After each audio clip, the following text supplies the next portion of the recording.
আসসালামু আলাইকুম প্রিয় শিক্ষার্থীবৃন্দরা, আজকে আরেকটি তোমাদের ভিডিও নিয়ে তোমাদের সামনে উপস্থিত। তো ঢাকা বোর্ড 2023 অধ্যায় দ্বিতীয় অধ্যায় সেট ও ফাংশন থেকে যে ম্যাথটি আছে সেটি আমরা আগে উদ্দীপকটা দেখে নিই। যে এখানে এ সমান সমান x belongs and such that, এটাকে বিলংস বলতে পারো। X belongs and such that x মৌলিক সংখ্যা এবং 2 লেস দ্যান এক্স এবং 7 less than x less than 7। এরপর আছে ফাংশন, ফাংশন আছে 4x - 5 3x - 2। এগুলো উদ্দীপকটা ছিল। ক নম্বর আছে ফাংশন অফ এ সমান √a³ প্লাস k² - 3 2 হলে কে এর মান নির্ণয় করো। মানের জন্য ফাংশনের সমান 0 হবে। কোন মানের জন্য? এরপরে খ নম্বরে p × a নির্ণয় করে দেখাও যে এ সেটের উপাদান সংখ্যা n হলে p এর উপাদান সংখ্যা 2 পর n কে সমর্থন করে। তারপর গ নম্বর ছিল function of x - 1 plus y function of x power -1 2 হলে সমান 2 হলে x এর মান নির্ণয় করো। তাহলে আমরা উত্তরটা যাবো এবার। তো উত্তরটা হলো কি দেওয়া ছিল, ক নম্বর উত্তরে দেওয়া আছে এই যে উদ্দীপকটা, আমরা উদ্দীপকটা এখানে দেখলাম। তাই এখানে যে এই যে এর মানটা এখানে দেওয়া আছে কত 2, আমরা এর মানটা 2 লিখলাম। যেখানে এ আছে সেখানে আমরা 2 বসাই দেবো। তাহলে এর এখানে 2 ছিল, এখানে 2 বসাইলাম। আর এগুলো অপ্রবর্তিতে এখানে 2 ছিল, 2 বসাই দিলাম, এটা এখানে বসাই দিলাম। তাহলে এখানে তো এখানে 2 পাওয়ার দিলে কত হয়? 3টা 2তে গুণ করলে কত হয়? 2 দুগুণে 4, 4 দুগুণে 8, 4 2 8 হয়। তাহলে আমরা 8 লিখলাম। আর 2 দুগুণে 4 4কে 2 গুণ অবস্থায় আছে, আর মাইনাস।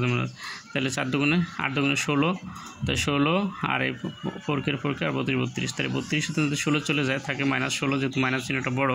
আর 4কে আর এটা সমান আসলে কি ফাংশন অফ 2 সমান আসলে 0। তা আমরা এখন কী করবো? ফাংশন অফ সমান 0 দেবো। সত্য মতো লিখছি, এটা সমান 0 আসছিল, তাই এখানে 0 আসবে। তো এখানে মাইনাস আছে, এখানে কী হবে? প্লাস হবে। তো এখানে গুণ অবস্থা আছে, এখানে কী হবে? ভাগ হবে, তোমরা জানো আগে থেকেই। তাহলে 4 4 16, কে সমান কী পেলাম আমরা? 4। নির্ণয় কে এর মান 4। ক নম্বর উত্তর শেষ। তাহলে গ নম্বর উদ্দীপকটা দেওয়া ছিল এটা তোমাদেরকে একবার পড়ছি আমি। তাহলে এখানে বলছে যে মৌলিক সংখ্যা, আমরা জানি জোড় সংখ্যা, বিজোড় সংখ্যা, স্বাভাবিক সংখ্যাটা কি? যেমন 1 2 3 4 5 6 এরকম স্বাভাবিক সংখ্যা হতে থাকবে। আর আমরা জোড় সংখ্যা জানি 2 4 6 8। আবার বিজোড় সংখ্যা জানি 1 3 4 5 8 1 3 5 এরকম, 5 7 এরকম জোড় সংখ্যা। তার মৌলিক সংখ্যাগুলো কোনগুলি? মৌলিক সংখ্যা হলো যে সংখ্যার ভিতরে এক ছাড়া ওই সংখ্যার ভিতরে কোনো কিছু ভাগ যায় না। যেমন 3 ভিতরে ভাগ যায় না, 3 ভিতরে ভাগ যায় না, 5 ভিতরে ভাগ যায় না, 7 ভিতরে ভাগ যায় না, আবার 11 ভিতরে ভাগ যায় না। যেমন মৌলিক সংখ্যা আমরা কোনগুলি লিখতে পারি এখানে? যদি মৌলিক সংখ্যাগুলো আমরা দেখি, এখানে মৌলিক সংখ্যাগুলো কী হয়ে দাঁড়ায়? যেমন 2 3 5 7 11 13 17 19। বিজোড় হলে হবে না, শুধু মৌলিক হইতে হবে। যেমন এগুলোর ভিতরে কোনোটাই ভাগ যায় না, এরকম 23 এরকম, মানে এগুলো হলো মৌলিক সংখ্যা, যেগুলোর ভিতরে 1 ছাড়া কোনো কিছু ভাগ যায় না। তাহলে আমাদের এখানে নিতে হয়েছে 7-এর থেকে বড় না এবং 2 থেকে ছোট না। তাহলে আমরা 2 থেকে ছোট না এবং 7-এর থেকে বড় না সংখ্যাগুলো নিলাম 2 3 5 7, এটা নিলাম, এর মানটা পেলাম। আর এ সেটের উপাদান সংখ্যা এখানে কত? 4টা, 1টা 2টা 3টা 4টা। তাহলে আমরা এ সেটের উপাদান তাহলে নির্ণয় করতেছিলাম আমরা p × a দ্বারা নির্ণয় করতেছিল। তো আমরা এই উপাদানটা এখানে লিখলাম সেটটা। তো এটাকে কতভাবে আলাদা করা যায় সেটা দেখতে হবে। কয়টা সেট তৈরি করা যায়? তো একটা সেটের সাথে আরেকটা সেট যেন না মিলে, মানে একটা সংখ্যার ভিতরে আরেকটা সংখ্যা যেন সেম একই না হয় বা সেম না হয়। তাহলে আমরা এখানে যদি 2 3 5 দিয়ে একটা, তারপর 2 5 7 দিয়ে একটা, তারপরে 3 5 7 দিয়ে একটা, বা 2 3 7 দিয়ে একটা। দেখো এখানে যে কটা লিখলাম কোনোটার সাথে কোনটা মনে হয়? এখানে হচ্ছে 2 3 5, এখানে হচ্ছে 2 5 7, এখানে 3 5 7, একটার সাথে আরেকটা কিন্তু মিল নেই। তো এখন আর 3টা দিয়ে লেখা যায় না, আমরা 2টা দিয়ে যদি লিখি 2 3 হয় একটা, 2 5 হয় একটা, 2 7 হয় একটা, আবার 3 5 হয় একটা, 3 আবার হলো 5 7 হয় একটা। এখন আবার হয় কি 3 7 একটা হয়। এখন আর 2টা দিয়ে লেখা যায় না, তাই কি আবার 2 লিখলাম একটা, 5 3 লিখলাম একটা, 5 লিখলাম একটা, 7 লিখলাম আর কোনো সংখ্যা নেই, তাই লিখলাম এটা কি ফাঁকা সেট। তাহলে আমরা জানি যদি 4টা সংখ্যা থাকে তাহলে সেক্ষেত্রে হবে কত 16টা। তো আমরা গুণে দেখতে পারি 16টা হইলো কিনা, 1টা 2টা 3টা 4টা 5টা 6টা 7টা 8টা 9টা 10টা 11টা 12টা 13 14 15 16, 16টা হয়েছে, 3টা থাকলে হবে 8টা। আর এখানে দেখো যে তোমরা ক্লিয়ারলি ভাবে যে একটা সেটের সাথে আর একটা সেটের কোনো মিল নেই, একটা সংখ্যার সাথে একটা মিল থাকতে পারবো না, তারপরে তোমার 16টা বানাতে হবে। এটা হলো এখানকার মূল উদ্দেশ্য বা মূল বিষয়, যে একটার লগে আরেকটা যেন না মিলে 16টা হইতে হবে এভাবে।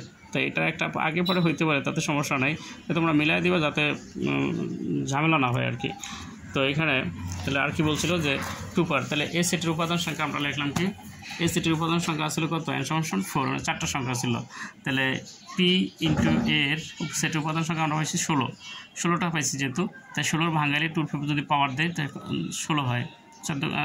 এনে আর কি 4টা 2, এটা বোঝায় 4টা 2, তাই 2 দুগুণে 4, 4 দুগুণে 8, 8 দুগুণে 16 হলো। তাহলে 16 2 পাওয়ার দিলে 16 হয়, আর 2 যদি এনে যেহেতু এনের পাওয়ার 4 তাই পাওয়ারটা এনে দিলাম। তাই সুতরাং পি ইন্টু এর সেটের উপাদান সংখ্যা 2 পাওয়ার n কে সমর্থন করে হয়ে গেল, দেখাইতে গেছে, দেখানো হয়ে গেলো। আশা করি উত্তরটা তোমরা বুঝতে পেরেছো। তো এরপর হলো গয়ের উত্তরটা। আমরা অঙ্কের শেষ প্রান্তে চলে আসছি। তোমরা আমার এই চ্যানেলটি লাইক এবং সাবস্ক্রাইব করো, যাতে নতুন নতুন ভিডিও আপলোড করার সাথে সাথে তোমরা পেতে পারো। তো এখানে অনেক সব বোর্ডেরই অধিকাংশ অঙ্ক দেওয়া আছে লেটেস্ট, তোমরা চাইলে, এবং নোট আকারে দেওয়া আছে, তোমরা চাইলে অঙ্কটা করতে পারবা। তাহলে এক্স, এখানে এই উদ্দীপকটা ছিল কি, সংখ্যাটা ছিল ফাংশন অফ x পাওয়ার -1 + 1 আর function of x power -1 into -1, তাহলে 2 হলে ফাংশন x এর মান নির্ণয় করো। তাহলে আমরা উত্তরটা, তো আমরা তাহলে গয়ের উত্তরটা যাই, যে সেক্ষেত্রে দেওয়া ছিল কি, যে দেওয়া আছে function of x = 4x - 5 by 3x - 2, এটা দেওয়া ছিল।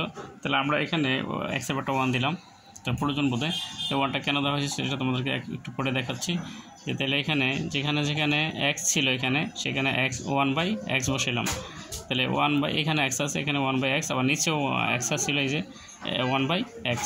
তাহলে এখানে কী হলো, যে এখন আমরা এই 4 দিয়ে 1 এর গুণ করলে কী হতো 4, আর x এর x, আর এই 5 এর 5, আবার নিচে 1 দিয়ে আর 3 এর গুণ করলে হবে কি 3, 3 একে 3, আর 2 এর 2। তাই আমরা উপরে লসাগু করব, আবার নিচেরটা নিচে লসাগু করব। তাই এইখানে x আর 5 যদি লসাগু 1 এর লসাগু করি, এটা নিচে একটা মনে 1 আছে, এটা এই 5 এর। তাহলে এখানে x আর 1 এর লসাগু করলে কত x, তাই x এর মধ্যে একবার 4 একে 4, আর মাইনাসের মাইনাস, আর এটা দিয়ে এটা যদি আমরা গুণ করি তা 5x হয় গেল নিচেরটা উপরেরটা। আবার নিচে আসি আমরা 1, এই 2 নিচে একটা 1 আছে, 1 এ আর x এ লসাগু হলো x, তাই x এর মধ্যে গেছে আবার একবার গেছে। তাহলে আমরা কী করতে পারি, 1 দিয়ে আবার 3 গুণ করলে 3, আর মাইনাসের মাইনাস, আবার 2 দিয়ে যদি আবার x এর গুণ করি 2x হয়। তাহলে আমরা পাইলাম একটা। তাহলে এই যে দাগটা দেখা গেছে, এই যে মাঝখানে এটা একটা দাগটা কি ভাগের কাজ করে। তো ভাগ থাকলে কী করতে, গুণ করতে, গুণ দিলে কি করবা, যে তোমার উপরেরটা নিচে যাবে, নিচের সংখ্যাটা উপরে যাবে। যেন x ছিল নিচে, আমরা দিচ্ছি উপরে, আর এটা ছিল উপরে, এটা দিচ্ছি নিচে, তাই x কাটা যায়, আর নিচে থাকে এই সংখ্যাটা, উপরে থাকে এটা। তাহলে আমরা কী করলাম, যে এখানে আমরা জানি যে এরকম যদি থাকে, কখনো কোনো কিছু থাকে, তাহলে আমরা এটা এরকম লিখতে পারি। আবার এটা যদি এরকম থাকে, তাহলে আমরা কী এইভাবে লিখতে পারি। আবার এরকম যদি থাকে x পাওয়ার 3, তাহলে কী লেখা যায় এইভাবে। তাই সেই সুবাদে আমরা এই যে এখানে 1টা ছিল, এটা আমরা এই যে 1 ছিল, 1-এর কী করলাম, মাইনাস করলাম, কারণ উদ্দীপকে আমাদের ইয়েতে প্রদত্ত রাশিতে কি এরকম একটা মান আছে, সেই মানটার জন্য আমরা এই বের করার জন্য এটা করলাম। তো এটার সময়টা কি মান পেলাম, এই মানটা পাওয়া গেল। তো আমরা এখন উত্তরে চলে যাই। তাহলে কী হলো, যে আমরা যে উদ্দীপকটা প্রদত্ত রাশিটা ছিল এটা, তো এটা তাহলে আমরা এইটুকের একটা মান পাইছি, যে দেখা যাচ্ছে এই যে এইটুকের একটা মান পাইছি, আবার এইটুকের একটা মান পাইছি। তাই এইটুকের মানটা কি, আর এইটুকের মানটা পুরো মানটা ছিল এটা। তাহলে আমরা এইটুকের পুরো মানটা হচ্ছে কি 2।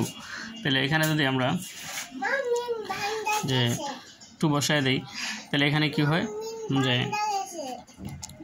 এখানে আমরা এই সংখ্যাটা আমরা কী করলাম, যোজন বিয়োজন করলে কি হয়, যে এখানে আমরা জানি যোজন বিয়োজনের সময় উপরের সংখ্যাটা নিচেও যায়, উপরে যায়। যেমন এখানে 4 - 5x আছে, এখানে আমরা 4 - 5x লিখলাম, আবার নিচেও এটা লিখলাম। লেখার পরে নিচের সংখ্যাটা আমরা উপরে কী করলাম, প্লাস দিয়ে ভরে দিলাম। প্লাস করলে কি সংখ্যাটা চিহ্নটা পরিবর্তন হয় না, যা আছে তাই।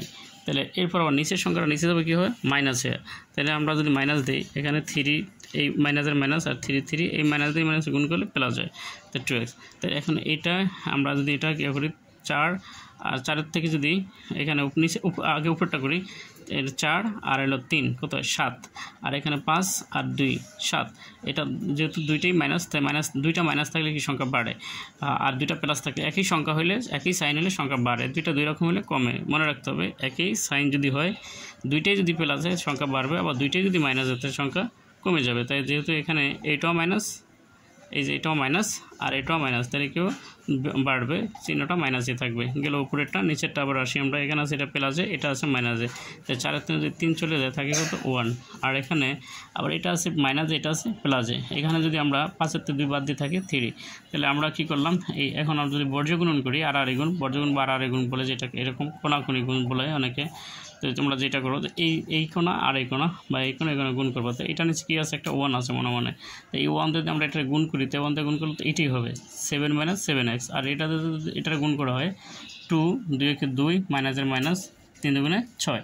তাই এখানে আমরা এটা আছে প্লাসে, যেহেতু আমাদের এক্সের মান বের করতে হবে, যেহেতু আছে এটা আছে মাইনাসে, এখানে আমরা কোনো প্লাস, এটা আছে মাইনাস, এখানে করলাম কি, এখানে আছে প্লাস, এখানে করলাম মাইনাস। তাইলে এই সাথে যদি 2 চলে যায় থাকে কত 5, যেহেতু মাইনাস সংখ্যাটা বড় সেই জন্য মাইনাসটা দেওয়া হলো। আবার এখানে কী হলো 7টা 6টা গেলে থাকে একটা থাকে এক্স, তাই এখানে 7-এর পিছনে মাইনাস আছে, এই কারণে মাইনাস দেওয়া হলো। তাই এই মাইনাসে কাটা এই না x = 5। উত্তরটা হয়ে গেছে আশা করি ইনশাল্লাহ তোমরা বুঝতে পারছো, যেহেতু এক্সের মান বেড়ে গেছে। তো আমার এই ভিডিওটা তোমরা লাইক কমেন্ট শেয়ার করবা এবং আমার চ্যানেলটি সাবস্ক্রাইব করো, নতুন নতুন ভিডিও আপলোড করার সাথে সাথে তোমরা যেন পেতে পারো।